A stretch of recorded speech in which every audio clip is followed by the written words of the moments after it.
This is the DTV Digest, the podcast that brings you news and reviews of films which didn't make it to the cinema.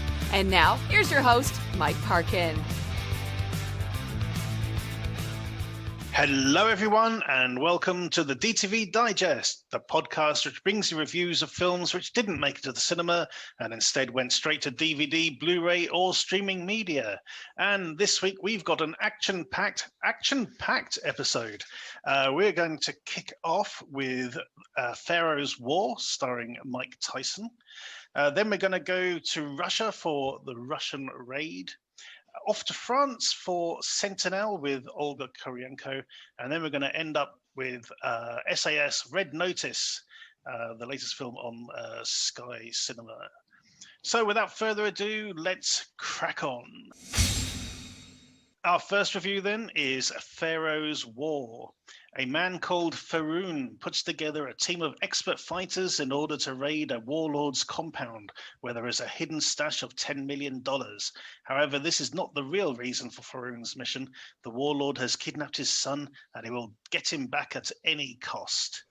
Okay, so we've got Mike Tyson and the guy who played the Mountain in Game of Thrones taking up the most of the cover of the DVD for this film.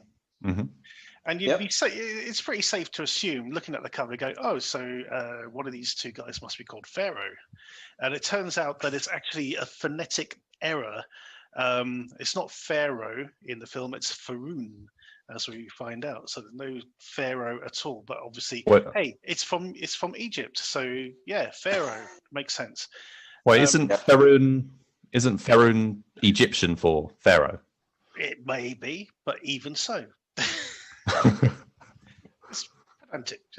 anyway,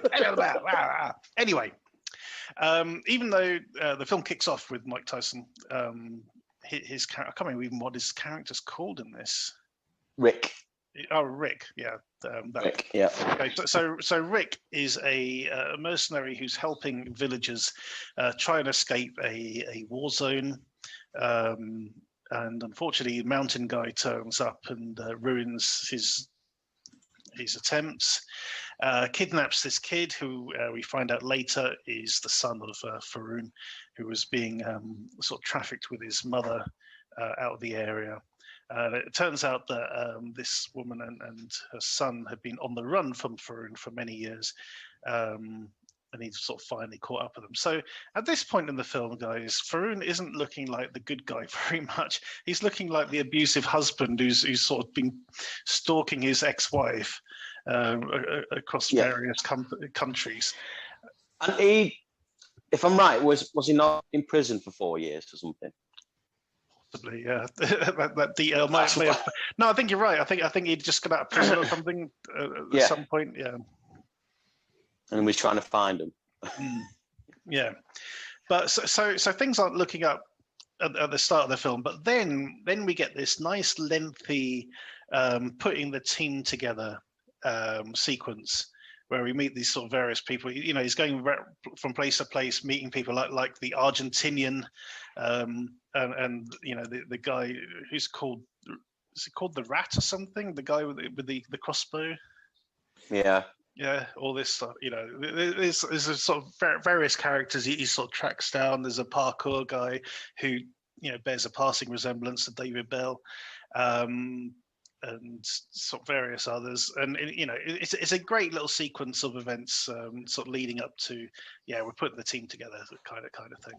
You son of a bitch, I'm in. You know, that it's that kind of deal, isn't it? Yeah.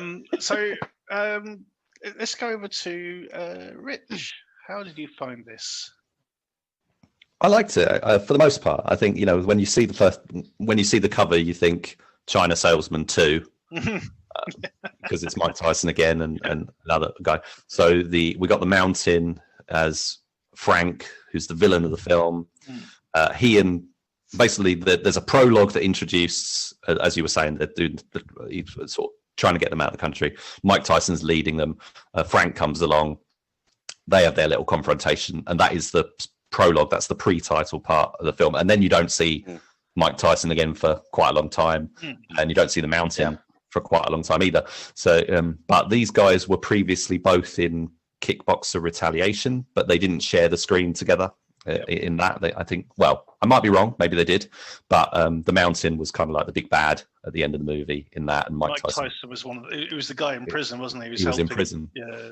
So he was in prison there, and he's in prison here, basically, in a different way. But yeah, so Tyson was all right when he was there. I really like the Mountain a lot. Frank, he was a good, formidable bad guy sort of operating this team. But the whole movie is essentially is the Egyptian characters. It's the Egyptian Expendables kind of thing that they're doing, going, assembling the team, going on a mission.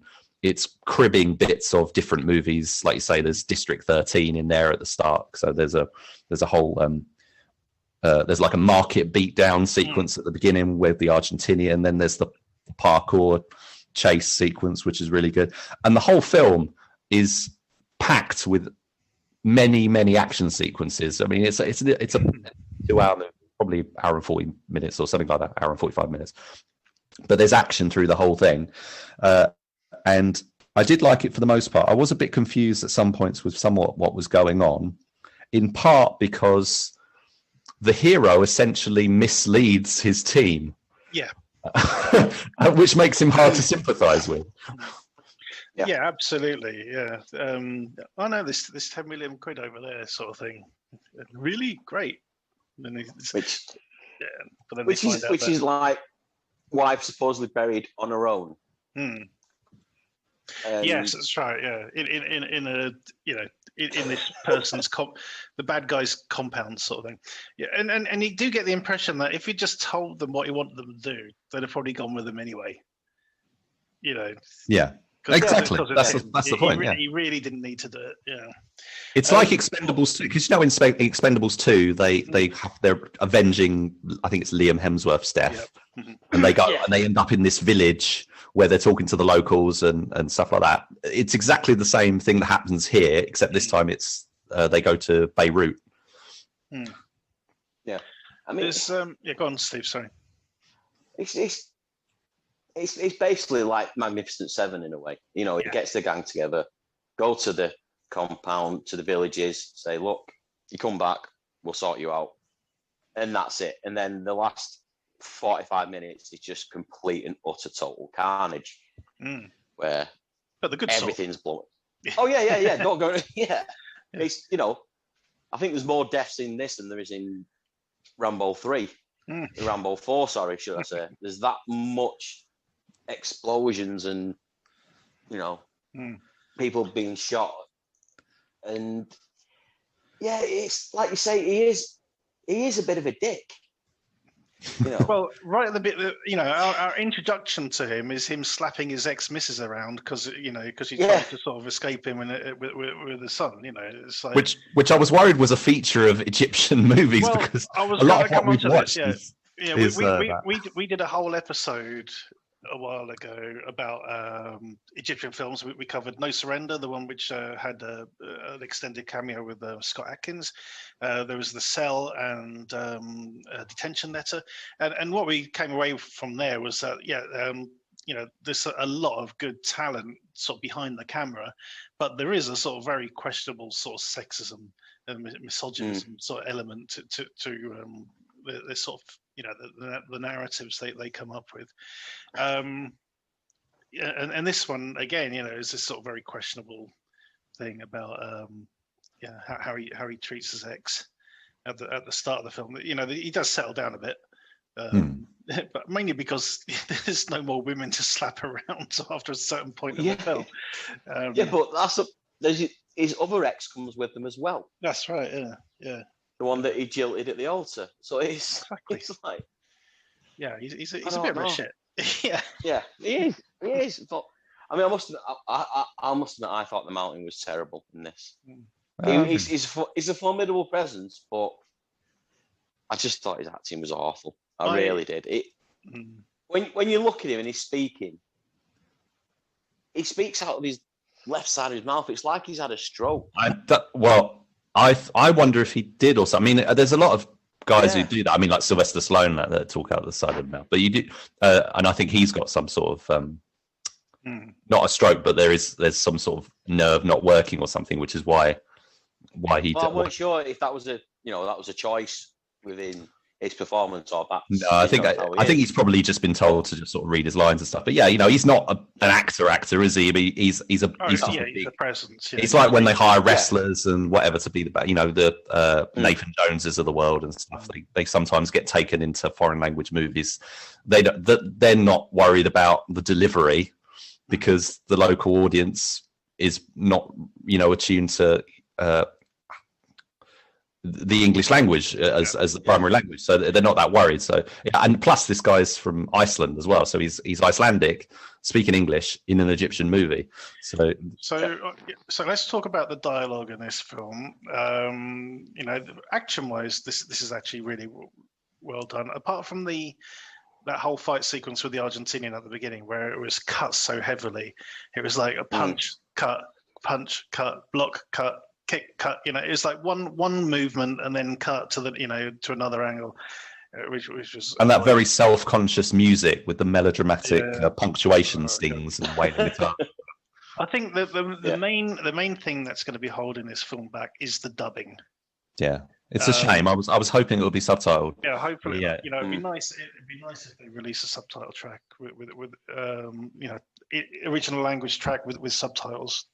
But the dubbing, it's like we're back in the 70s. Well, no, it's like we're back in early Jackie Chan era VHS. Yeah. That's the standard of dubbing here.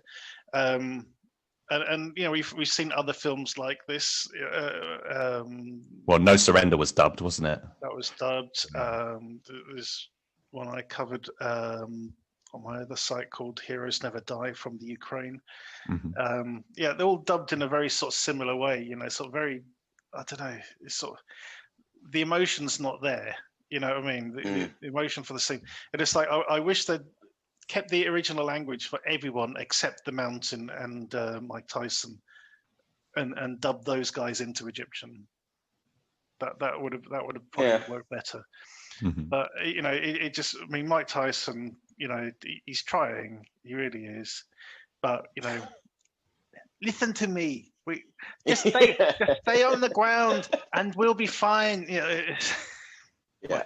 Terrible impression. What happened with Ip Man 3? Was he dubbed in that? I can't remember, to be quite honest. No, I haven't seen it, so I don't know. I was just curious. I think he's gaining steam, isn't he? Mike Tyson is kind of a go-to guy in foreign territories. No, absolutely. Well, he's a well-known face, isn't he? Especially now with the tattoos. Still a convicted rapist, if I recall correctly. Yeah, he is. Yeah. So nobody ever really remembers that anymore. But yes, he was. He is. So yeah, I didn't mind him. I say if you compare compare it to China Salesman 2, I mean, worlds apart. In terms of the quality of the action, the amount of the action. Oh yeah, the comprehensibility of the story. Yeah, the combat scenes are really well done. The bits of the parkour and stuff. There's a bit where they're sort of trying to convince this village leader that they're friends and everything, and at the same time they got guys scaling the walls and sort of subduing them and all this sort of stuff. Mm-hmm. It's just really, really well done. You can't fault it. Yeah, the action is. I just mentioned the action's by the European stunt team. I think the guy who did it who leads the team is Denny Jordan. I think he's Dutch, but they've worked on The Cell, for example, which had some really good action in it that we saw before. But they've doing quite a lot in Egypt at the moment. So I just wanted to give them a mention for the quality, because they've done some. I mean, this is a great showcase for them and what they've been able to achieve. Because there really is a lot of action and most of it's really, really good. It is, yeah. It's just the dubbing. If you can see past the dubbing, then there's a lot to enjoy here. If you can get past the first scene, which is a bit grim, to be honest. It's a bit out of step with the rest of the film. But the main crux of the film, the men on the mission, the putting the team together stuff. It's well-worn territory, but it's very well done. It's very entertaining. I also want to mention that I think for the most part, it seemed like everything was, for majority of it was practical. There wasn't really any obvious CG, no obvious CG bullet. No, yeah, shots or anything? A lot of good pyrotechnics and bullet slips and things going on. It looked really good quality. So we come to the scores, guys. Steve, what are you going to score Pharaoh's War? I'll give it a 7. Yeah, I think that's fair. I'll give it a 7 as well. So, Rich? I'm going to give it a high 7. And my last comment is that they shot it in, they shot some of it in Beirut. And there are some, I mean, it's terrifying, really. But there are some beautiful scenes of war-ravaged locations. It's the only way you could say it. I mean, it's shot amazingly, but these are buildings and whatever that are destroyed by horrific conflicts and that. But it looks incredible on screen. Yeah, they take an even bigger pounding during the film as well. So yeah, they probably helped the local, local economy. Sort of like, well, we'll help you get rid of these buildings for you. Yeah, so that's a 7 out of 10 from me. I can't remember if I mentioned it. Yep. So it's 3 7s for Pharaoh's War. We think this is a pretty decent little film. Check it out. And if you want to hear more about Egyptian action movies, go back to episode 90, which is our Egypt special. Yeah.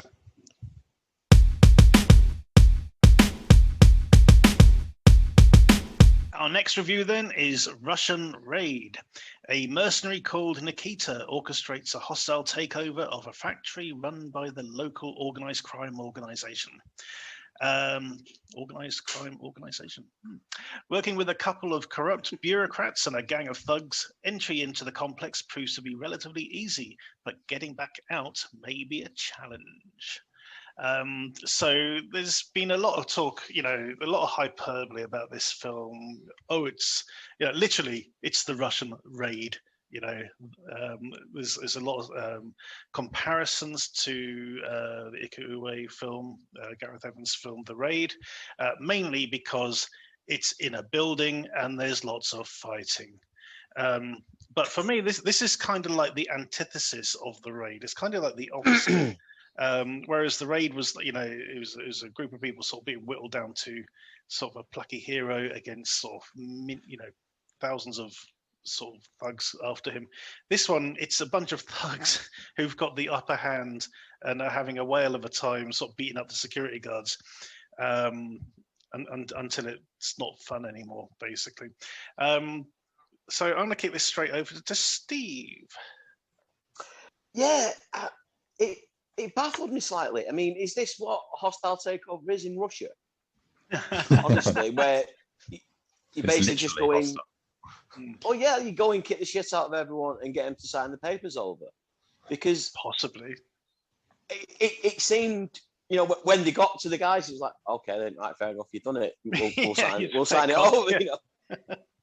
And it was quite baffling. I didn't get if that was any sort of real semblance or anything, but the fight scenes were great on the way, and I like the twist where he's doing it not to take over the factory. There's a hidden reason for the main guy, what he wants, why he's doing it, and you've obviously got that slimy little bastard who's with him, who's the Nick Moran the money. Character.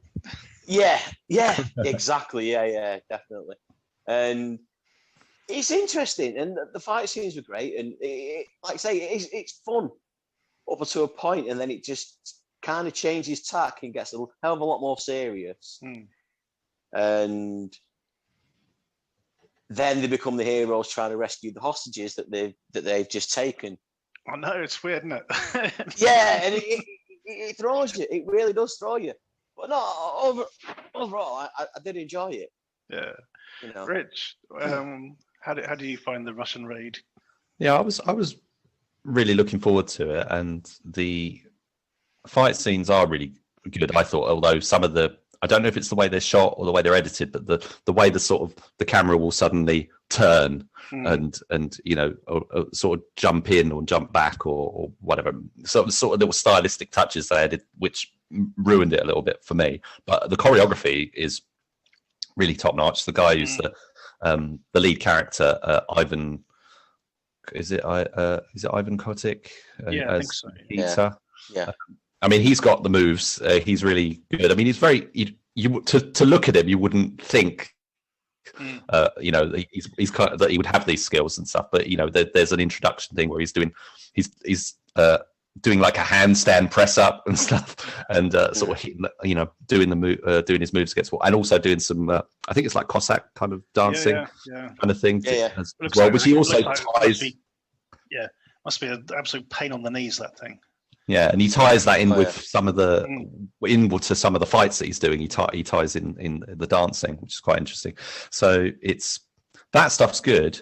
But what I did find it hard to engage with the story, the motivations for the character, and you know who my allegiances should be with. Because I was thinking, I watch gangster movies and you know crime films or whatever, where you follow the bad guys doing bad things, but these guys were not particularly. These were thugs, and although you kind of knew that at some point the tables are going to turn, it's going to be a bit different, you were kind of thinking, okay, who are the bad guys in this situation? Are these bad guys, or are the people they're actually taking out the bad guys?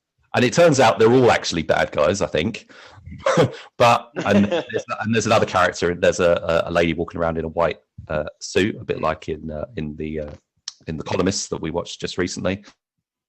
Very similar outfit, and she's kind of lingering around and doing her own thing. What's her agenda? You know, there's a little bit of intrigue there. But yeah, I found this. Although the fight scenes were really good, I was disengaging from the story, and I was quite tired, and I was like, oh, okay, I'll sort of finish this off later, and then I went and watched it again like the next morning after getting to sleep, and even then I was getting a bit tired and a bit sleep, and I've only just woken up. So why is the film putting me to sleep? I was a bit unsure about, and yeah, it goes from sort of MMA style, unarmed combat, to then sort of the heavy artillery comes in, and it's a gunplay move. There's a nice element to, I like the way the script covers this, because obviously normal people don't carry around guns, but this security firm owned by the bad guys, are armed to the teeth. So Mr. Slimy, Nick Moran kind of character, arranges for some paperwork to go missing, so all their guns get confiscated, a couple of days before. Yeah. So all they've got are their sort of clubs or their sort of edged weapons, which was just a nice way of sort of getting around. Or why don't they use the guns in kind of scenario? It's like a US SEALs 2 kind of thing. Yeah, exactly. Yeah, almost. Yeah, but it's nicely put in there, I thought. But I'm kind of with you to a certain degree in that, basically what we're watching is a bunch of football hooligans, beating up a bunch of sort of salary men, security guards. These are guys who took this job because it's cushy. Basically, it doesn't really amount to much because no one's going to fuck with these organized crime guys. They're there just for show, really. Mm-hmm. And they get their asses handed to them by these guys. One of whom I kept looking at her and I keep thinking, is that Kevin Bridges? He looks like the Scottish comedian. He sort of looks like. The main bolshy sort of one. I sort of kept thinking of it. It's like he's the Russian Kevin Bridges, which is quite funny. But give me a pounder, I'll stab you. All that sort of stuff. But yeah, for the first half of the film, it's like these guys are enjoying themselves way too much. Pounding on these sort of middle-aged security guards and things. Okay, some muscle guys in there and that, and a couple of guys are ready for a proper fight. But a lot of it is like you just beating up old men kind of thing, or they're not ready for a fight. But then you get to a certain point of the film, and the tables turn, and the real bad guys turn up, and suddenly the stakes change completely because these guys are fucking ruthless. And have proper tactics and Well, a couple of the fights in the beginning, you know, there are some formidable. There are some brilliant opponents. I mean, there's that sword fight scene. Yeah, the sword fight's really cool, and the guy with the axe, you know, the really big guy. Yeah. All that sort of stuff. Yeah, but most of them, you know, the first sort of 2 or 3 levels they go through, you know, where they're having to zip tie the guys, it's like a piece of piss basically. But you know, it's just like, it's almost like a fight on the terraces, you know. It's, well, that's why I was saying I couldn't understand the motives for the like heroic character who's like yeah, exactly, yeah. I couldn't understand the lead. We're introduced to the main character in a war situation. He effectively gets his spotter killed or something because he's a sniper, I think, and so he's out of the military, and then he's kind of, I guess, looking for work or whatever, and he has a little bit of a reminiscence about his dad, and then he's off to work with these thugs and stuff, and you're like, what, why, you know, am I supposed to like you doing this or whatever? You know, so it was just a bit weird. And I know his motivations come out towards the end, and again, I'm not sure that makes sense, because it's almost like he knew that if he took this job, that it was going to lead to him having the confrontation with the person he was trying to have a confrontation with the whole time.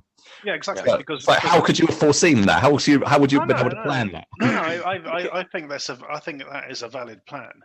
Yeah, I think if you hit one of his his organisations hard enough, he is going to notice, and he is going to personally take an interest. So I didn't have a problem with that at all. You know, I think we have seen that in other stuff as well. I didn't click with it, to be honest. And so I mean, I think that the choreography and the martial arts and everything is definitely a reason to see it. The associations, you know, the film was inspired by the raid. You know, so it's sort of wearing its heart on its sleeve in what, you know, they call it Russian Raid. You know, they couldn't be more upfront about it. That's not the title that's been tagged onto it. That's what the film is called. That's what they made. Yeah, the actual title was Ruski Raid. You know, it's weird. It is, but it is enjoyable. But you know, I've got, like Rich says, I've got some reservations, because you just don't, until it does that flip, like 3/4 of the way through. You are kind of like, they're just a bunch of knobs, and they're just exactly the bit, you know, when they finally get to the main office, and then the guy sort of, you know, he's barricaded himself in, you know, the film kind of stalls while they're sort of like trying to do the actual hostile takeover bit with the paperwork, you know. They've literally brought along a notary and a clerk. Which was all very weird, because I was like, what is happening here? I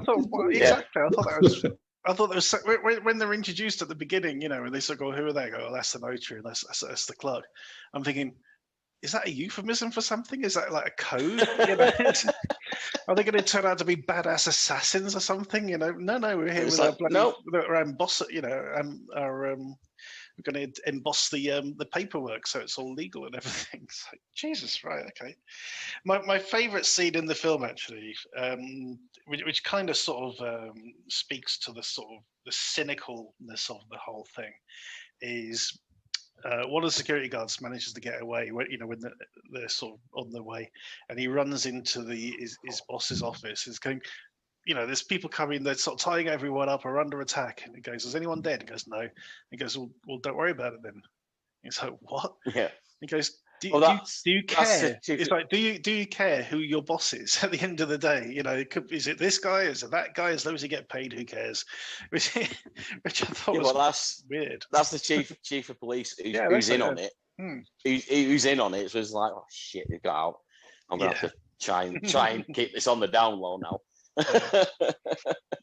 It's funny, but I mean, you know, and even he's sort of like going, you know, we don't want to make waves so that this guy comes down on us. You know, of course, that's exactly what happens.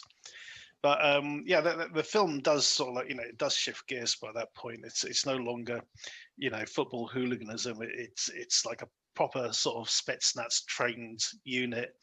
sort of like ruthlessly sort of gunning people down. It becomes a much more interesting film from that point on, I thought.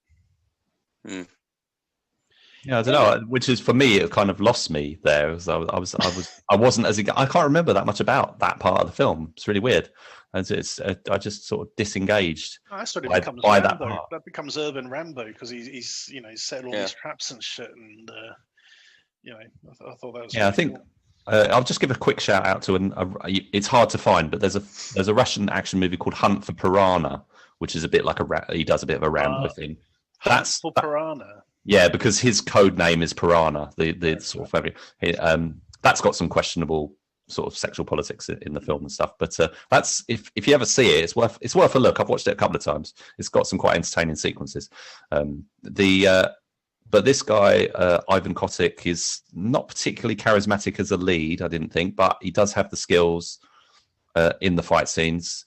I'm just checking his IMDb. He's been in some of the films we've covered he's been in one of we covered the Iron Mask. He was in that as a character.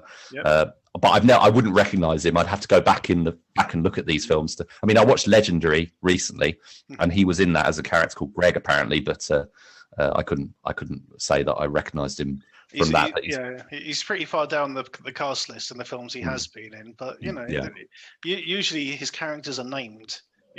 So which is more than sort of like just spectator or terrorist number 3 or something like that. So well, he was sergeant in Chinese Zodiac and soldier in something else, and Roman soldier in Dragon Blade.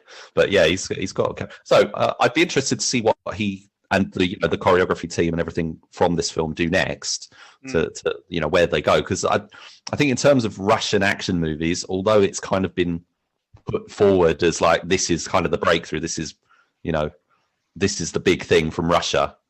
I don't think it is. I think I've seen better films from Russia, better action films, I'm saying, that have been a bit more interesting than.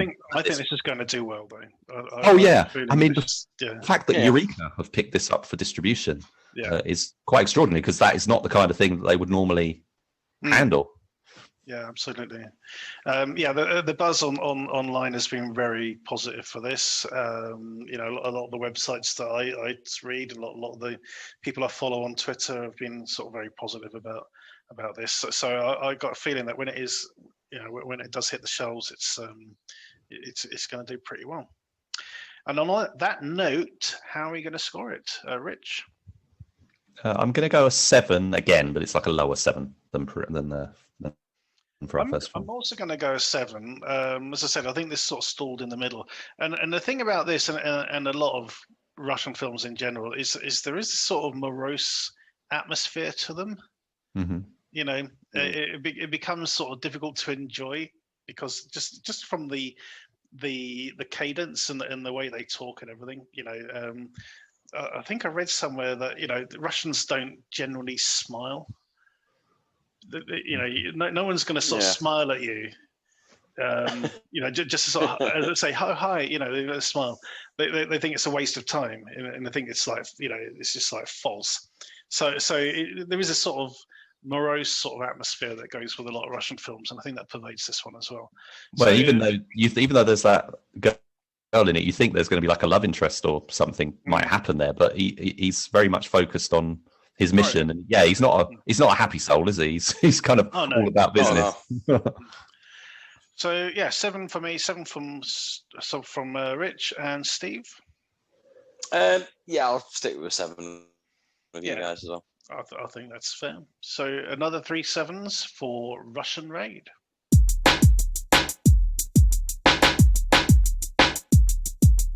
Our next film is Sentinelle.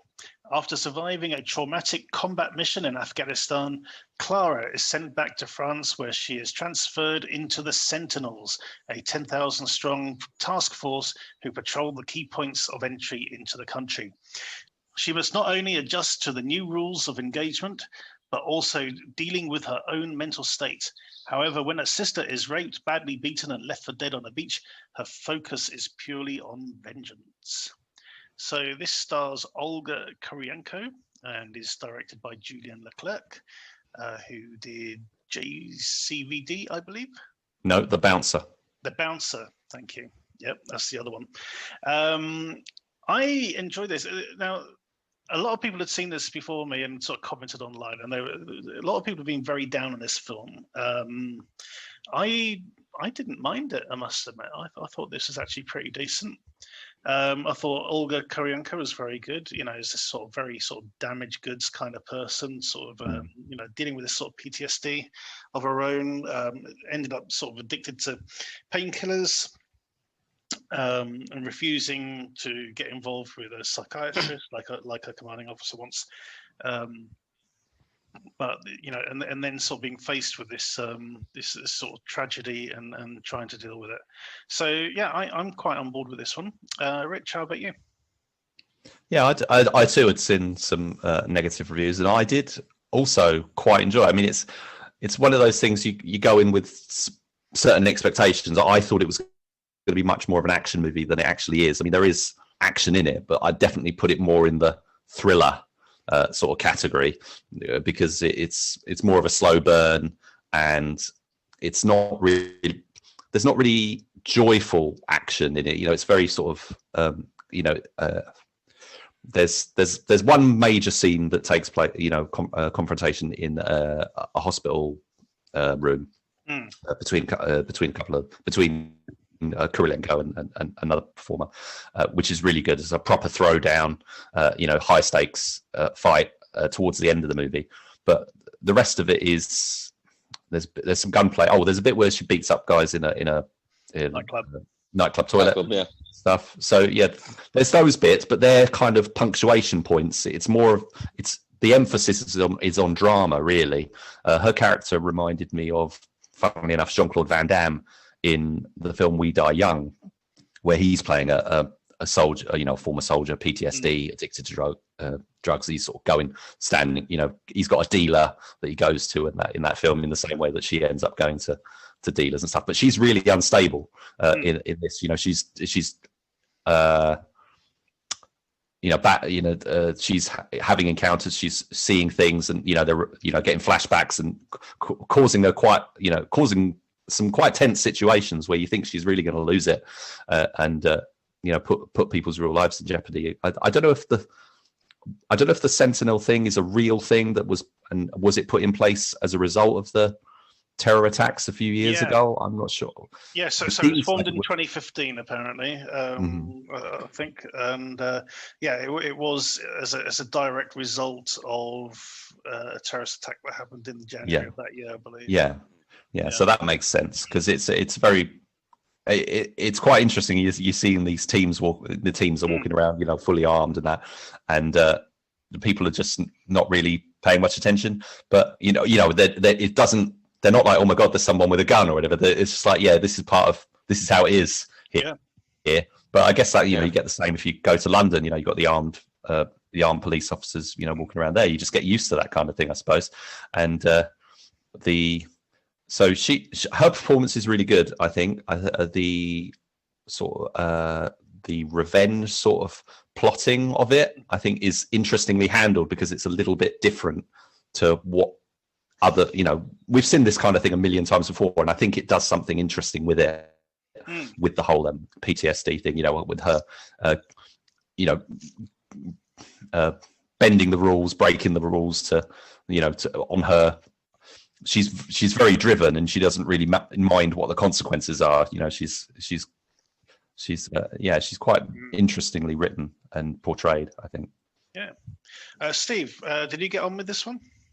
Not as much as you two, I don't think. I thought Kurylenko was absolutely great. I thought she's performance is really good, but I just thought the beginning, well, that was just fucking harrowing, to be fair. What happens and what she sees and stuff. Then it just, I don't know. I just think she's just too unstable for what she should be doing. I don't think that she should be doing it, and they'd yank her straight out, because it's not just. They didn't do a proper psych evaluation, did they?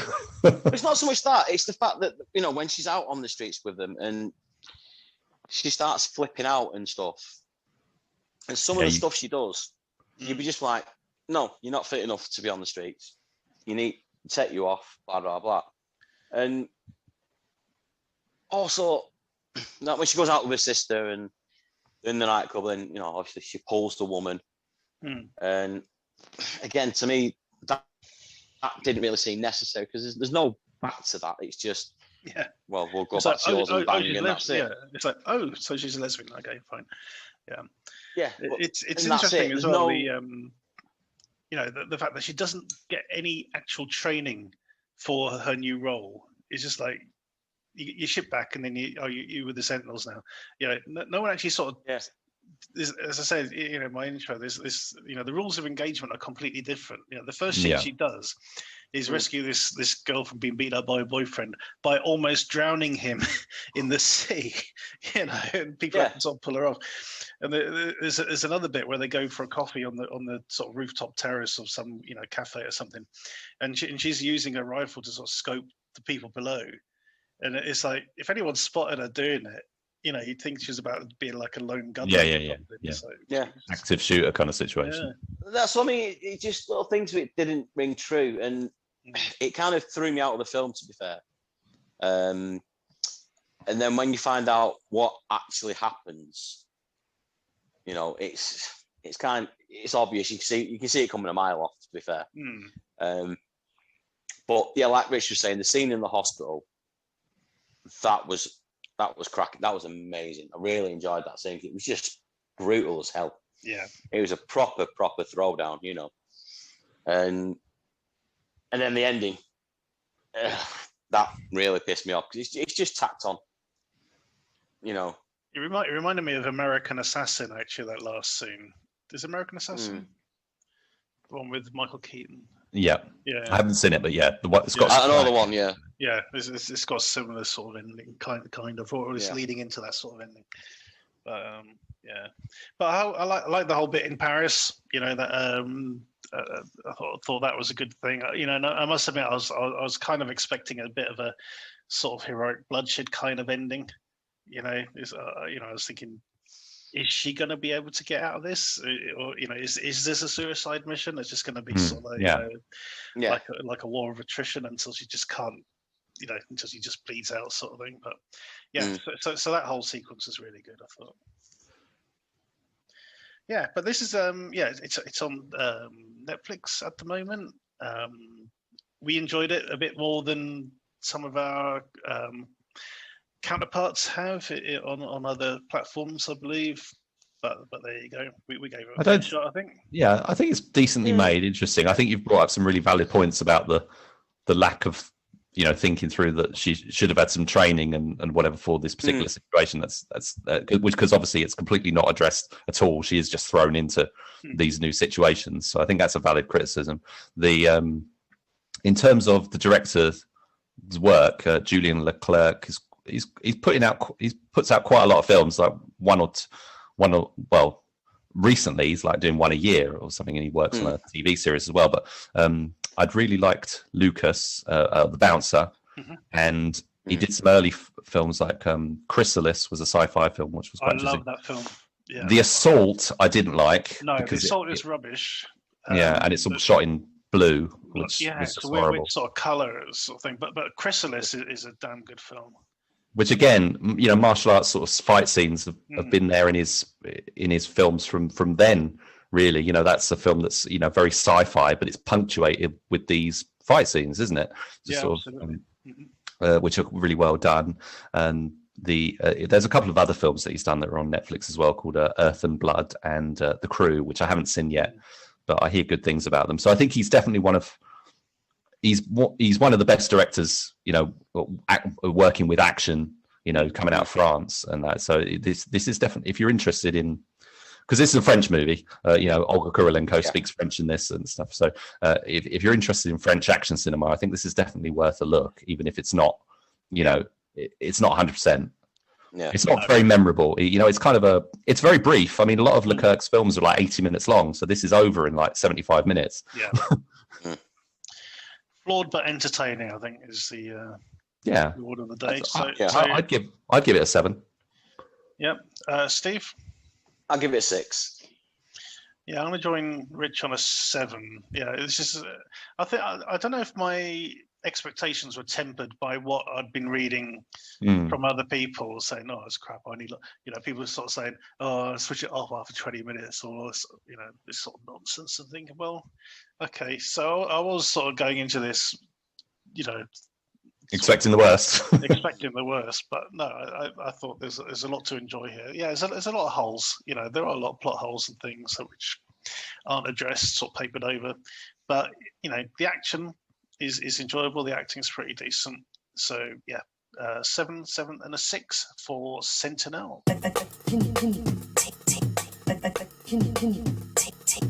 Our next review is SAS Red Notice. The Black Swans are a paramilitary group covertly hired by the UK government to clear out villages in Georgia to allow a gas pipeline to be built. When their brutality is captured on camera, the Prime Minister orders an immediate cover-up leading to the death of the Swans' leader, William Lewis. In retaliation, William's daughter, Grace Lewis, organises a hostile takeover of the Eurostream train on its way to Paris. Holding the passengers hostage, she and her men demand a huge ransom, but they hadn't reckoned on an SAS member, Tom Buckingham, on being on board on his way to Paris with his soon-to-be fiancée, Sophie. So, Rich, you've been looking forward to this film for a while. Yeah. How did it stand up? Well, for the most part, I say it stands up well. I'm not sold on Sam Heughan as the lead. I know he's got a big following from, I believe it's Outlander or Outland TV series. Outlander, yeah. Outlander, yeah, that he does, which I don't know. So this is the first thing I've ever, to my knowledge, seen him in. I don't really like the Tom Buckingham character, or his. It's not. I don't know if it's his performance of it or the character, but I didn't think he was a great action lead. Although I thought So here's the interesting thing about his character is he's a psychopath, as in he's literally a psychopath. He's been diagnosed as a psychopath. So he's got no empathy or anything, and he can just disconnect from emotions and stuff. Well, he doesn't have many emotions, basically. So that's his arc in the story. Is he's finding himself in a relationship where he wants to get married. And does he really love her? Does he really understand what love is? That's kind of the overarching arc for his character in the story. And he and his wife, he's taken his girlfriend away to Paris and stuff to propose. But in terms of the action hero stakes, he's fine, but you can't help but think, I would have preferred an action person like a Scott Adkins in that role. You just can't help it, really. But even like something like Stratton, I think Dominic Cooper was a much more engaging character as Stratton in that particular film, which is probably in a similar ballpark to this. But I would say that on the counterpoint of that is Ruby Rose is an excellent villain. He certainly is, yeah. So there's loads of movies coming out that are rip-offs of Die Hard at the moment. And funnily enough, Ruby Rose has played the hero in one in The Doorman, and now she's playing the villain in another. And both are really decent films. I think The Doorman is probably a better Die Hard knockoff than this is, even though this has a much grander scale. I think this is more like Under Siege 2, basically, isn't it? But it's not. Yeah, that's the thing. But it's nowhere near as. I mean, the cool thing about Under Siege 2 was, they're not.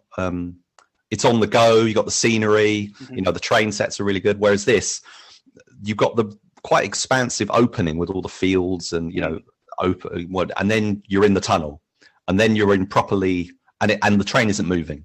Yeah. So you're in proper set territory. It looks like a set, feels like a set. There's not a lot of authenticity there. Whereas when you're on the scenes on the outside, it's a lot more engaging, I think. So the actual Die Hard honor part, which is the sort of central part of the film, is not as strong as perhaps like the beginning and the end, which I thought was a bit of a shame.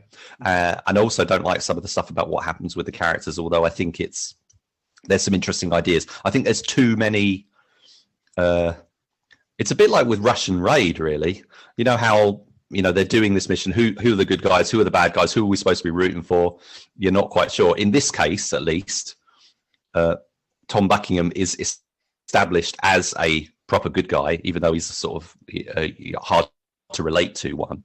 You know, he is the proper hero of the story, and there's an emotional thing for him to be doing. You know, he's got to save his beloved, whereas Russian Ray didn't have that. So I think that's the difference with this, is that's why that part works so well. And also there's a nice balance between the hero, between Buckingham and Ruby Rose's Grace. You know, they're kind of the same. They've both got the same kind of personalities, but they've been raised very differently, and life has taken them in different directions. So they relate to each other. At one point towards the end, you think, or I thought, are they gonna kiss or something? Is there going to be like a Batman Catwoman thing happening between the two of them? Because there seems to be at one point an emotional connection, and which is stronger than what we've seen between him and his, his girlfriend, which I think is quite interesting. Yeah. So, I mean, I've tweeted one of my sort of misgivings about this film, in that sort of the main character, as you said, Tom Buckingham is the hero. He is fucking ridiculously rich in this. You know, he owns Downton Abbey, basically. You know, he's like Bruce Wayne. He's Bruce Wayne. He's even got his own Alfred sort of character. You know, he's Bruce Wayne without the Batman bit. Yeah. And he which makes him so unrelatable. He's Lara Croft. To most people, you know, for most people, it's going to be very difficult to relate to somebody who comes from that sort of background. And who's a psychopath. And he's a psychopath. and his idea of a big romantic gesture to his girlfriend, who he hasn't seen for 3 weeks, is to turn up at her job, tell her he's taking her to Paris, and that he's made sure that all her shifts have been rearranged so that she can just sort of pack up and go immediately, and expects her to do it. You know, he doesn't even, he hardly waits for her to say yes. He's already out the door, you know, and she's still going, no. This guy, yep, see you tomorrow, bye. You know, it's like, I think that's a bit of a red flag for sort of future relationship. You know, just how sort of controlling and in her life he's going to be. That's a whole 50 Shades kind of. Exactly. What's that character's name? I can't remember. But the 50 Shades guy is basically what we're talking about. Christian Grey. So he is Christian Grey, action hero, basically. Yeah. But the cast is very good. I didn't mind Sam Heughan in this, and I'd seen the first series of Outlander. Ruby Rose is brilliant in this. Got great support from Tom Wilkinson. His scenes are great. Andy Serkis is just absolutely superb in this as well. He's sort of this SAS liaison guy, sort of between the SAS and sort of Prime Minister and the Black Swans. You know, he's the one sort of brokering these sort of deals. And I thought he was superb, sort of, in that role. And we've also got Tom Hopper from Kill Ratio. Tom Hopper I was going to get onto as well. And Noel Clarke. And Noel Clarke as well. And Jing Lucy as the I would say obligatory female member of the terrorist team, but obviously you've got Ruby Rose leading them. But in the ground, you usually have a team where there's always a female. Yeah, even in Assault on Station 33 that we covered in the previous episode, you know, you need the obligatory female character. I liked all the performances actually. From the top down, they're all really good. I mean, Tom Wilkinson's putting on an American accent, which is not one of my favorite things, but that's fine. The whole film was shot in Hungary, I believe, but looks pretty good. I would say all the exterior stuff is great. I think that it's the set stuff that or does let the film down just a bit, unfortunately. I mean, it was inevitable, but there's also the fact that they couldn't call the Eurostar. Yeah, they call it the Eurostream, and the Channel Tunnel set and everything is not as authentic. So that took me out a bit, because this is based on a book, which Andy McNab. Andy McNab wrote. Andy McNab wrote it in 2012. He's gone on to do 2 others with this character, Fortress and State of Emergency. But Red Notice was the one that introduced it, and in that book, I believe he does refer to it as the Eurostar. I guess it's different in a book. You can name drop in that, and then in a movie, they were like, no, actually, you're not you're not blowing up an actual. Yeah, exactly. Or taking over. Thing, isn't it? I mean, they will say in films, if they use an actual airline sort of logo and things in a film, you know that nothing is going to happen to that airplane. Yeah, there's nothing going to happen to that airplane because they don't want to be associated with disaster, and it's exactly the same thing with the Eurotunnel and everything. Unless it's a film like United 93 or something. Yeah, exactly. You can't get away with it. Can't get away from that then. So I thought this was very solid. I'm a big fan of Stratton, and this has a sort of a similar sort of feel. I liked all the dialogue between sort of Tom Hopper's character and sort of the hero. I thought and sort of that sort of communication level I thought was really good. What I hated was a strong word. I know it's a strong word, but I seriously do. I just think it was a total misstep. All the bloody newsreel shit. Sky News. Oh God, no! I mean, I don't mind the fact it's Sky News. I mean, that's fine. But the sort of things they're reporting on would never ever get reported. You would never ever get a news report going on about the SAS have issued, or the government has issued a red notice and the SAS are going to carry it out on this guy before they've even done it. Yeah, you'd hear about it afterwards, maybe. That's a good point. Yeah. But they're going, this guy, this because of the footage that's been released and everything, they wouldn't report on that shit. The government wouldn't allow them to do all that. It's a fair point. How would they even know? Because that would be all like it was literally in seconds. They're going, we've just heard there's the Eurotunnel has been shut down because of this. I think there's a mole. Yeah, well, who's you don't say. Now there is a mole, as we find out, and. Which is reasonably well handled. If you're paying attention to certain person's dialogue early on, you'll know straight away who it is. But the film sort of, eventually it sort of narrows it down. You get to a point where it's like, well, it can only be one of two people who the mole is, And I thought it did a reasonable job of sort of like balancing that. Keeping you guessing up to a point where you cut. It's not a guess game anymore. It whittles it down to one basically. The film does the job for you. So well, I guess it's not him then. But yeah, I thought that was pretty decently done. It's just those news reports and the whole bit with the Prime Minister. I thought,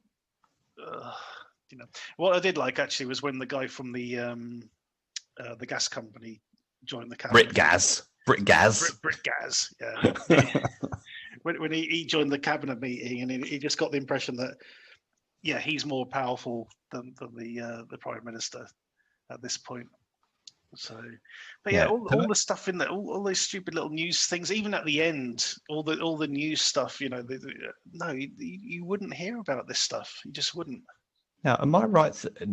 I don't know if you'll remember, but when you think of a train action scene and the Channel Tunnel, you generally go to Mission Impossible. Yep. And that's a pretty high standard that this film can't even come close to sort of matching, so they don't even try. There's no action on the moving train. No. It's all once it's stationary and whatever. But I had a funny feeling that didn't Sky News do news reports in Mission Impossible as well? I'm sure there's. They did. Yes, they did. Yeah. So I thought that was kind of an interesting sort of tie-in. But the thing I wanted to sort of bring up is that, okay, in the third act, the gas pipeline. Yep. So there's a bit where he gets his head put into the pipe. Yeah. And he's being sort of drowned, being suffocated or whatever by the gas. Yeah. And then he sort of comes out again or something. How is the gas not coming out of the side of that pipe? Well, and the second thing, but it doesn't seem to be affecting them much. It's only when you put the head inside. So, but apart from that, so they travel through the pipe at high speed. How did he keep up? How is that even? How is that? Would that be a thing? Could that happen? Yeah. Oh, you could travel through a pipe. on a gas pipe. Big enough, yeah, because they're just using compressed air to sort of fire along. They're not, Right. I imagine that would work. I mean, because he got to the exact point. They managed to get to the point safely. Yeah, yeah. I table my evidence. The Living Daylights. It's been a long time since I've seen that. I don't remember. That's how they get Yorgi out of eastern Germany. Oh, okay. Through a gas pipeline. Yeah. Okay. There you go. Yeah. So I was a bit thrown by that whole thing because I was thinking, how can the gas? It was almost like there was like a window or whatever, and it was like, I put you through it into the gas. Now you're out of the gas. And but wouldn't it be streaming everywhere? But maybe it'd probably be heavier. If it's heavier than air, then it probably would stay within the. Yeah, that's fair enough. I say it's not anything I know or understand. So it was quite an interesting thing but it just sort of pulled me out. I was thinking, what? Oh, hang on, I don't really understand. Is that physically possible? But sounds like it is. So fair enough. There's two things I want to mention about the ending without sort of like giving any actual spoilers away. One is that Ruby Rose's character joins the echelons of Lance Henriksen in Stone Cold, because as a bad guy, she actually wins. Essentially, she wins. She gets everything she wants. Well, that is kind of one of the curious things, because it is that who is right and who is wrong, and who's what's the positive outcome from this situation where it's like bad and bad. It's a bit like, say, with Russian raids, like what's the positive outcome from this? Because you're all basically or corrupt, or tools of destruction. You're not nobody's helping anyone out. But there are some interesting themes that are brought up in the movie, like, okay, well, you want your you want to live comfortably in your houses or whatever. We're the reason that you are. Exactly. You're the reason you've got central heating. It's thanks to us, basically. Yeah, you don't want to know how the hamburger's made, kind of thing. That's it. Yeah. The other thing I want to mention as well is it's not really well handled as much, but there's a sort of with the girlfriend, with Sophie. It's an attempt at sort of playing her as this sort of pacifist character, a bit like Grace Kelly in High Noon, that she's a pacifist sort of thing, and then you get to the end, and you mentioned the fact that sort of Buckingham is a psychopath. She's an enabler. By the end of the film, she is completely enabling his psychosis. There's something really weird going on. I don't like that epilogue. I was like, what is going on with this character? It's really the way she's talking. It's just like I was quite uncomfortable with it. She was like saying it so casually and adding in swear words and stuff. And I was like, what? I was thinking, you're the psycho, I think. I don't know. It's very yeah, it's a bit weird. But anyway, the whole psychopath thing was interesting, and I thought I didn't quite connect with it. But after watching the film, I research it and I find out that Andy McNab himself is a psychopath, and the character is he's written it based on his experience, and it's a character, sort of a version of himself, basically. So having that real world grounding and understanding that it's written by Andy McNab, who is diagnosed as a functional psychopath, I believe they call it, and he's going up against a dysfunctional psychopath.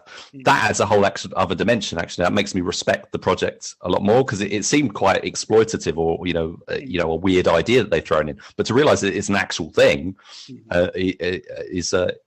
it's actually quite fascinating, because I wasn't, it's not anything that I've ever come across before in a heroic character. For them to have this. So I think that is an interesting dimension to the film. Does it fully work? Not for me, because it means I wasn't relating to the character as well as I might relate to another action hero. But I think it was certainly an interesting it adds an interesting dimension, especially when I was only really excited about it because I want to see an action movie that takes place on the Eurostar, you know. Yeah, I thoroughly enjoyed this. Apart from my misgivings about the news reports, basically. I would like to have seen a Paul Tanter version. Imagine He Who Dares 3. Now, I think that would have been quite cool. Or a Kill Ratio 2. You know, that would, you know, put Tom Hopper in the lead, and his character from, I know he was playing an American in Kill Ratio, but his character is in that situation. I know it wouldn't have been, you know, it wouldn't have been as polished as this, obviously, but as a fan of, you know, low budget, you know, action movies and stuff, I think it would have been an interesting. It might have been even a more interesting film than this because it's playing in a different sandbox, if you see what I mean. Whereas this is trying to be a big studio movie and not quite reaching those heights. This is more of a. Do you know what I'm getting at? This is kind of like a London Has Fallen kind of thing. I'd put this on the same sort of level as Final Score. Oh, Final Score is much better though. Yeah, I agree because it's not as silly. Better action. It's more authentic. You know, that's a really good Die Hard. Yeah, that's probably one of the best Die Hard knockoffs recently. I'd put that on the top end, but this is. I'd put this in the same wheelhouse. Well, that's fair. I think it is fair. I mean, but if you're interested, I mean, this is more of a Stratton experience, I think, than the sort of really enjoyable action fest that Final Score was. But it's good fun, and you know, another shout out to Ruby Rose because that very final scene of hers was absolutely superb, and you know, it's something we've seen a lot, but she does something different with it. You know? Yeah, I think I've really turned around on Ruby Rose because I've not been that interested in her, to be honest. And you know, I know she was in John Wick and stuff and The Meg, but I didn't really take notice. But I think the sort of double whammy of her performances in The Doorman, or her action performances in this and The Doorman, sort of have really marked her out. I don't think she should do this again, but you know, because you can get she could get too pigeonholed and whatever. So I'd like to see her doing a bit more varied roles. But I think certainly, you know, she suits action movies. She's got another one coming out with Morgan Freeman. Oh yeah, I watched the trailer. To be honest, I don't like the look of it. I think it looks a bit rubbish. I don't know. Does could be just a bad trailer. Maybe it just looks quite low budget and not very polished. You know, it looks like Morgan Freeman shot all of his shot scenes over the course of one night, and then it's all about he sets her a job of going out and, you know, delivering some stuff or whatever, and he's holding her door hostage. I wasn't really that blown. I think, was it Vanquish? I think it's called Vanquish. That's right. Yeah. So that doesn't look as. I mean, I might be wrong, but it doesn't look as polished as The Doorman. We shall see. Anyway, scores on the doors for this one, Rich. Well, despite my misgivings, it's still going to be a 7. Yeah, this is quite a high 7 for me. I thoroughly enjoyed this, even with its flaws. There's a whole sequence where they go after Tom Wilkinson's character at his new country home, and I thought that was really well done. Even if it starts crap with them trying to kick this door down. I thought that was just absolutely ridiculous. But the rest I do really want to see it again. I mean, I've been thinking about watching it again recently, you know, just today. I was thinking I really want to see it again. I think there's so many good little bits in it and interesting performances and ideas and that. There's a lot in there. Yeah, so this has come out on Sky Cinema, so it's available there. But you know, hopefully, like Final Score did, you know, it will eventually find its way onto DVD as well and get a sort of wider audience. But you know, if you're a subscriber to Sky, check it out. So that's 2 7s for Sas Red Notice. Our short shot this week is SOF versus Sci-Fi. A team of special ops soldiers are dropped into a hot zone and must contend with not only a horde of zombies, but also a well-known iconic hunter. This was a lot of fun, guys. Some of the acting not great, especially the commanding officer at the in the control center. I thought he was a bit over the top. But that's the point, though. I suppose. But I thought this was a lot of fun. It made me laugh out loud. When he's running away from the zombies and falls over, and then realizes they're quite a way away because they're the slow version of the zombies. He's like, oh yeah, they're the slow ones. Thought that was quite funny. So yeah, apparently there's a couple of sort of in-jokes in this one, which I wasn't familiar with. There's other sort of YouTube personalities sort of turn up, like the guy with the axe, I think, is one. Sort of another one, sort of, people who've got their own sort of channels and well known in various circles, especially to do with like guns and shit, were in there. But yeah, I thought this was really well done, and the guy in the suit, I think they got a really good suit. Thought that looked really, really good. I think we can say what it is because they show it on the fucking YouTube. Predator. Do they? Okay, yeah, it's a fucking Predator. I was surprised. I was surprised when he turned up. I was like, oh, okay, yeah, and they do a really good job. Yeah, I was surprised how well it looked. To be fair, because I didn't know what to expect with this. When it started, it kind of reminded me of the what was it called the other week? The one, the robots. Oh yeah. Robot Riot. Oh yeah, Robot yeah, Riot, that's that a good it. call. Yeah, because it is quite a similar setup actually. It kind of reminded me of that at first, and then the zombies turned up. I'm like, right, okay, fair enough. And then it got funny, and I was like, oh, okay, where is this going? And then it started exploding and stuff like that. And then the Predator turns up. I'm like, right, okay. You're my best friend. You're my best friend. There's a bit where the guy falls over and he's going, you got to get to the operating center. He goes, where? Okay, you got to get to the. Ooh, so close. Yeah, I thought that was really cool. But yeah, no, I thought they did a really good job with it. Don't know where it came from. I mean, is it Black Coffee somebody or other? Is Rifle Black Coffee or something? Black Rifle Coffee Company is the company. Yeah, it's I think it's the first. It's directed by Matt Best, who is a YouTube personality and one of the founders of the Black Rifle Coffee Company, which is why this movie is kind of put out promoting Black Rifle Coffee. There's nothing to do with, it's not an advert or anything, but that is kind of the promotional push. That's the thing they always link to, is their coffee company. It's a veteran owned coffee company, so they're very pro gun, very pro America and all that. Okay. So it's and I think you did a really good job. Steve, how did you get on with it? Yeah, I really enjoyed it. It was, like I said, the effects were great. I thought it was shot really well, and it's just batshit insane, hilarious. It was really good. Yeah, I was really, really impressed with the Predator suit as well. Yeah, definitely. Yeah, I liked all the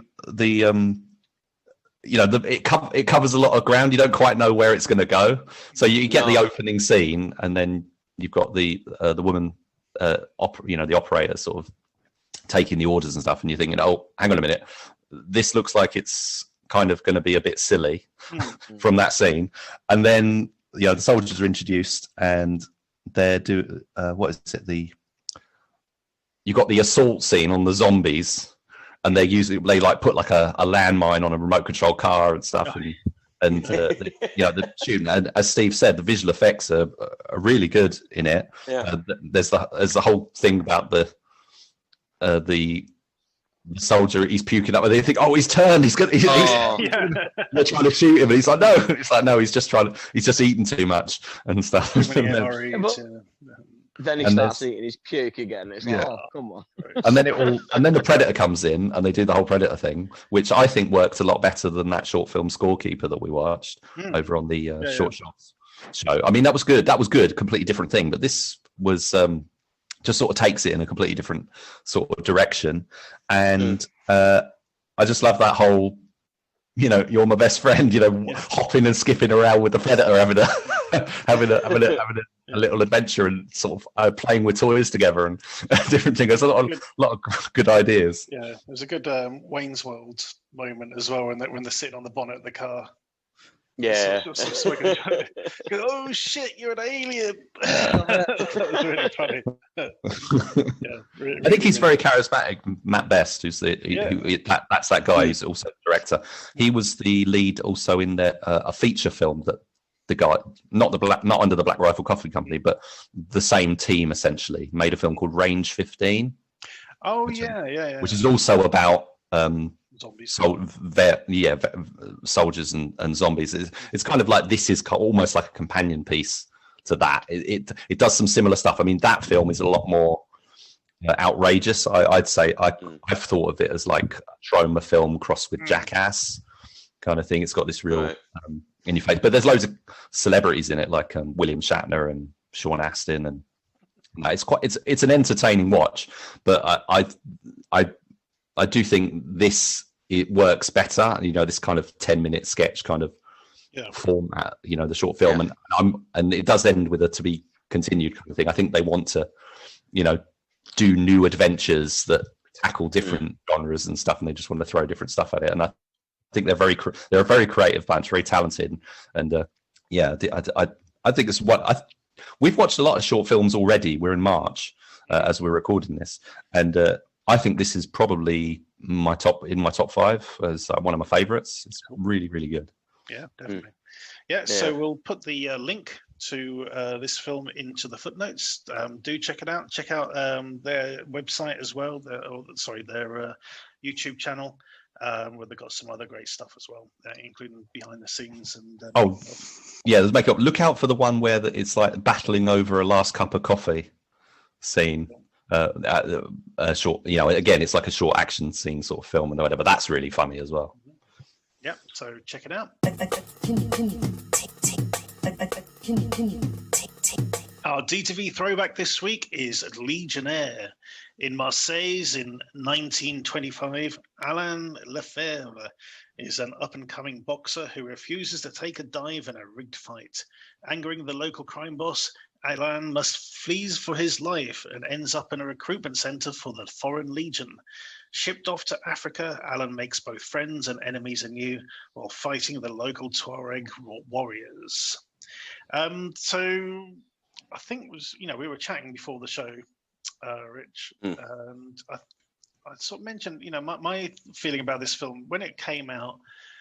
It sort of fell between the cracks between two different camps basically. The sort of Jean-Claude Van Damme's fans probably didn't like it because there's no martial arts in it, and your sort of mainstream audience ignored it because it's a Jean-Claude Van Damme film. I think is a sort of fair comment, really. But really, what we've got here is an absolute stonking, epic sort of action drama, which, with Jean-Claude in a sort of pretty decent role as Alain Lefebvre. I just think this is a really good sort of ensemble sort of action movie. Yeah, I think they didn't know how to handle it, and they didn't. I think it's probably a pretty much a miracle that it actually got made, because all the people interested in financing a film with Jean-Claude Van Damme would probably want the guarantee that he was going to do a lot of action in it. Yep. So they took a hell of a risk, backing the film where he wasn't going to play that character. I think it's an interesting companion piece to The Quest, which funnily enough was also a period film, which was marketed much bigger, but did underperform. It was not a success. So, and that had all the fight scenes. That was the opposite. That was a period film that built around martial arts. It was a period big budget version of Bloodsport, basically. And Van Damme is coming off of his two Choi Hark films, The Double Team and Knockoff. Very different kind of film for him. I think he made it after them, because Knockoff came out the same year.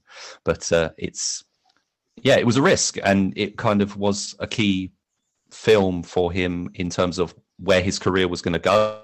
And I think it for us, we look at it now, and it's a risk that paid off, because we appreciate it, we enjoy it. I liked it back then. Did you see it when it came out?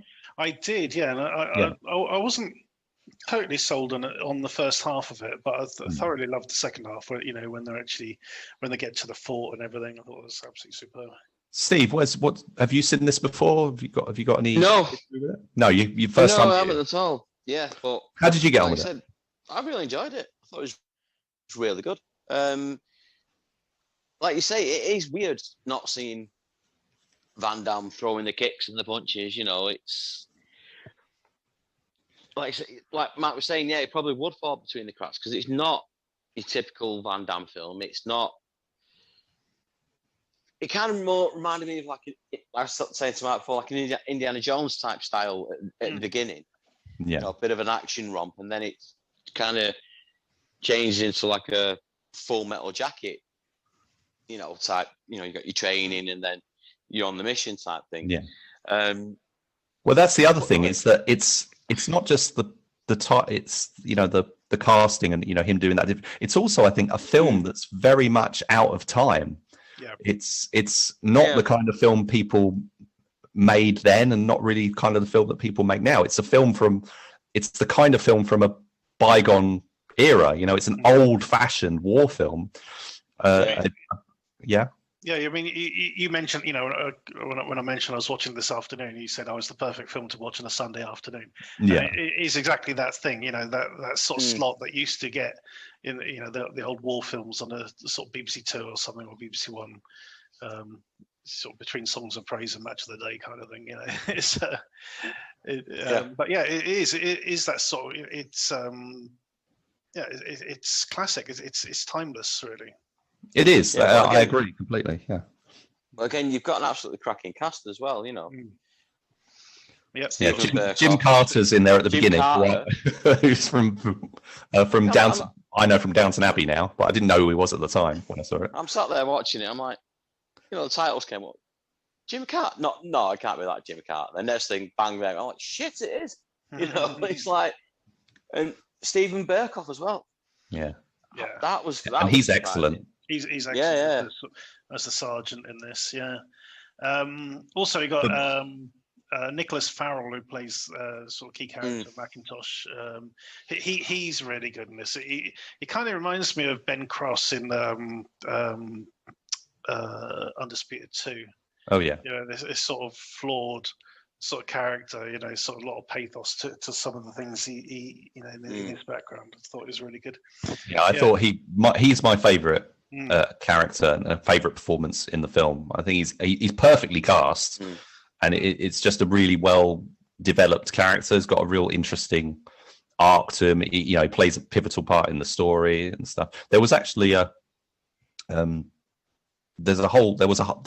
the Blu-ray coming out from 88 Films. It's got a couple of commentaries, one by the writer Sheldon Lettich, and another one by Dave Wayne and Matty Budrevich, who are friends of the show and quite enthusiastic about, very enthusiastic about these kind of films that Van Damme's been making.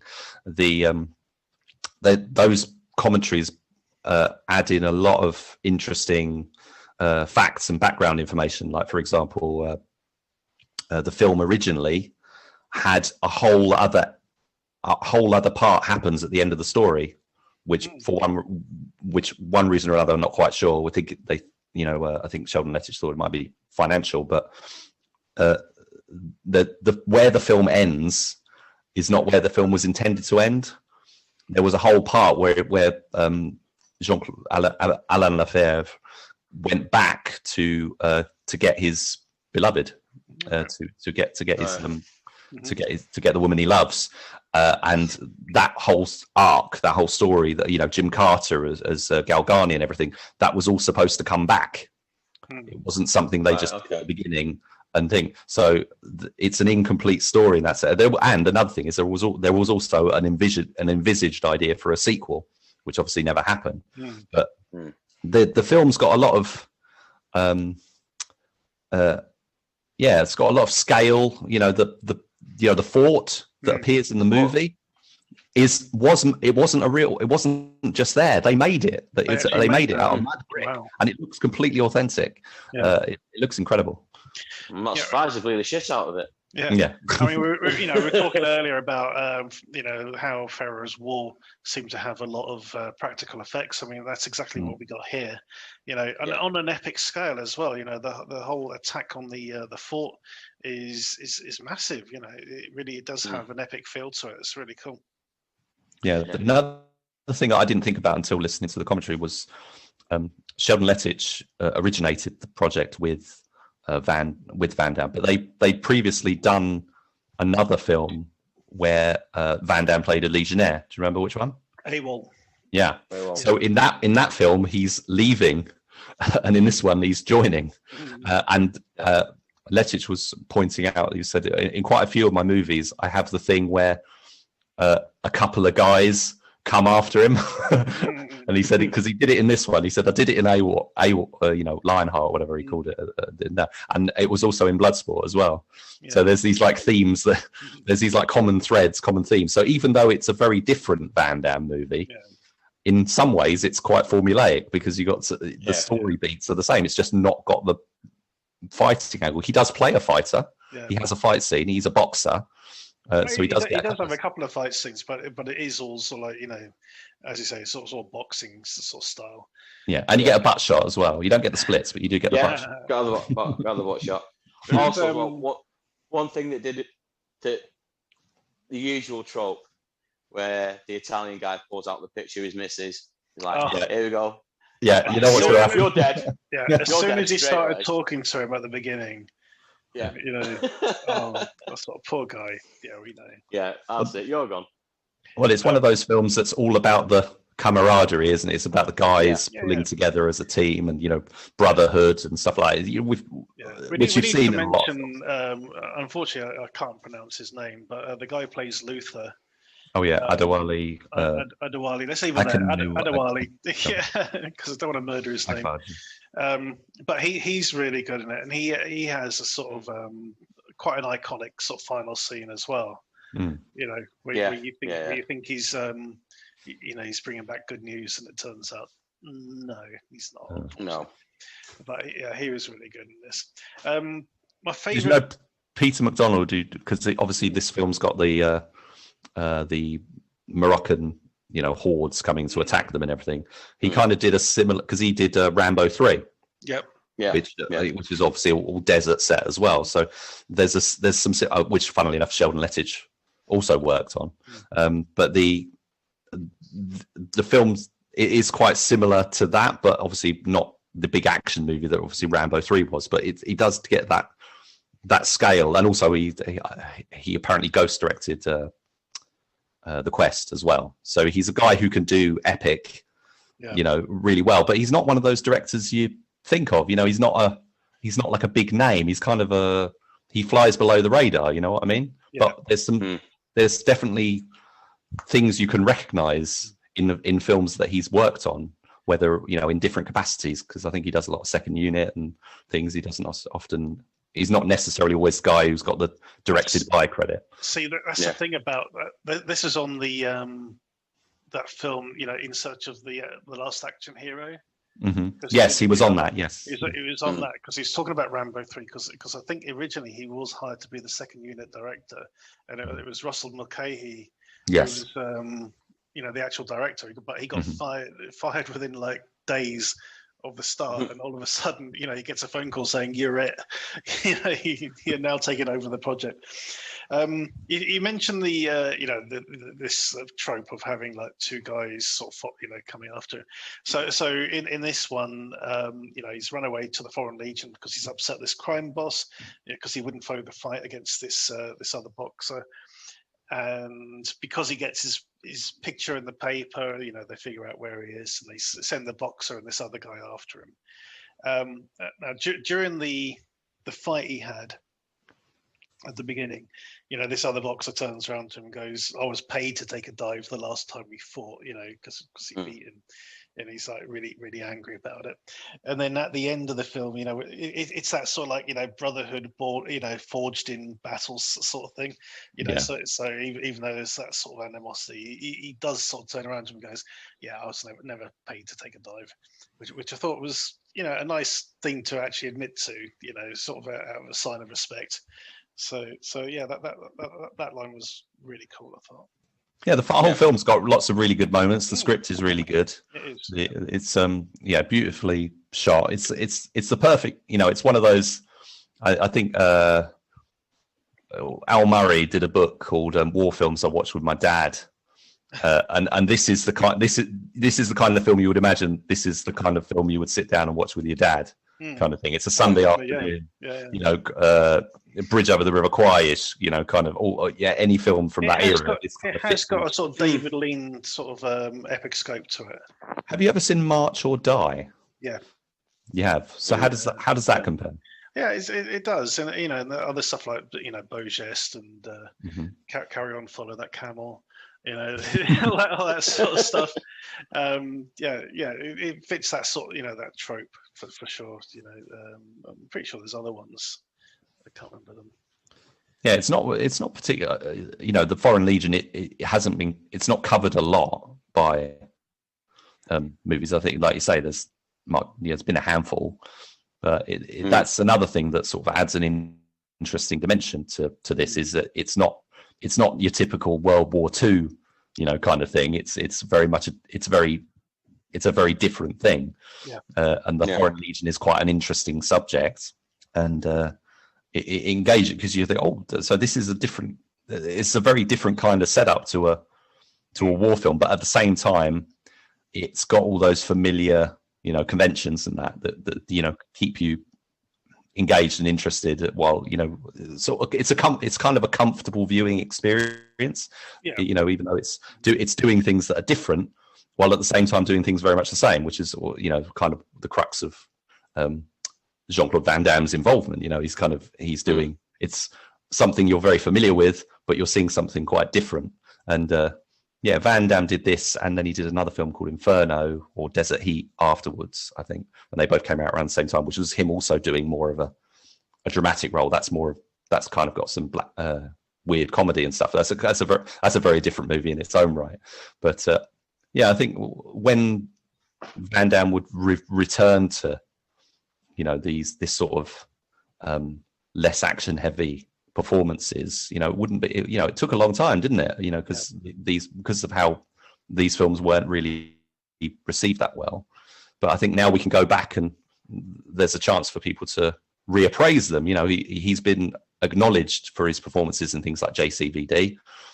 JCVD was absolutely cracking performance, great film. And so I think people who've maybe discounted him at the time, there's a chance for this film to be rediscovered, not only on the 88 Films Blu-ray, but also on Prime. Yep, and it's a very good widescreen transfer on there as well. So even if you don't pick it up on disc, you've got no excuse for not watching this because it's sitting there right on Prime. And that's the end of this week's show. So thank you for Rich and Steve for joining me to talk about all these wonderful action movies. It was awesome. Yeah, no problem. No problem at all. Really good stuff. Yeah. Check out the trailers and the short shot in the footnotes. Speaking of short shots, don't forget to check out our new podcast, the DTV Digest Short Shots, where Rich and I look exclusively at a bunch of short films in each episode. Also, check out our Facebook and Twitter pages, where you will find the DTV chart and news about other coming releases. So thank you for listening and tune in next time.